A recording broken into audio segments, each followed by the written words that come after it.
তিন দিনের ছুটি শেষে ঊর্ধ্বমুখী প্রবণতায় লেনদেন চলছে দেশের প্রধান পুঁজিবাজার ঢাকা স্টক এক্সচেঞ্জে। সবশেষ পরিস্থিতি জানাতে সরাসরি নিয়ে যাচ্ছি ডিএসই ওয়েবসাইটে। তো আমরা গত কার্যদিবস ৩ জুলাইয়ের কথা যদি বলি তাহলে সেটি কিন্তু ৫০০ কোটির ওপরের লেনদেন হয়েছিল। আজকে দেখতে পাচ্ছি তিনটি সূচকই কিন্তু ঊর্ধ্বমুখী প্রবণতায় রয়েছে। প্রধান সূচক ডিএসই এক্স ৫৪ পয়েন্ট বেড়ে এখন অবস্থান করছে ৪,৯৪৮ পয়েন্টের কিছু বেশি। সরিয়া সূচক ডিএসই এস ইন্ডেক্স সেটি ১১ পয়েন্ট বেড়ে এখন অবস্থান করছে ১,০৭৬.৭ পয়েন্টে। DS30 বাছাইকৃত সূচক সেটাও কিন্তু বেড়েছে। আর এখন পর্যন্ত ঢাকা স্টক এক্সচেঞ্জে সর্বমোট লেনদেন হয়েছে ২২৭ কোটি ৪১ লাখের বেশি।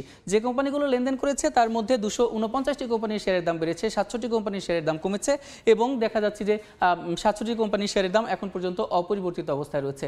যে কোম্পানিগুলো এখন পর্যন্ত লেনদেন করেছে তার মধ্যে শীর্ষ ২০-এ যে কোম্পানিগুলো রয়েছে তাদের কার অবস্থান কোথায় এখন আমরা সেটি জেনে নেব। আজকে কিন্তু দেখতে পাচ্ছি যে শীর্ষ তালিকায় কিন্তু ব্যাংক খাতি রয়েছে। প্রথমেই দেখতে পাচ্ছি যে ব্র্যাক ব্যাংক যার একটি শেয়ার এখন বিক্রি হচ্ছে ৫৫ টাকা ৪০ পয়সায়। তারপরে রয়েছে সিটি ব্যাংক যার একটি শেয়ার এখন বিক্রি হচ্ছে ২১ টাকা ৪০ পয়সায়। ৩ নম্বরে রয়েছে মিডল্যান্ড ব্যাংক যার একটি শেয়ার এখন বিক্রি হচ্ছে ২৯ টাকা ১০ পয়সায়। রূপালী ব্যাংক ৪ নম্বরে রয়েছে যার একটি শেয়ার এখন বিক্রি হচ্ছে ২৩ টাকা ১০ পয়সায়। সুপার ফার্মা যার একটি শেয়ার এখন বিক্রি হচ্ছে ২০৮ টাকা ১০ পয়সায়। তো ব্র্যাক ব্যাংক দেখতে পাচ্ছি যে এখন পর্যন্ত কিন্তু ১৮ কোটি টাকার বেশি লেনদেন করেছে। তো আসলে ঢাকা স্টক এক্সচেঞ্জে দেখতে পাচ্ছি যে এখন পর্যন্ত কিন্তু যেগুলো ব্যাংক খাত সেগুলোই কিন্তু আধিপত্য বিস্তার করছে। তো ঢাকা স্টক এক্সচেঞ্জ থেকে এই ছিল আমার কাছে লেটেস্ট আপডেট।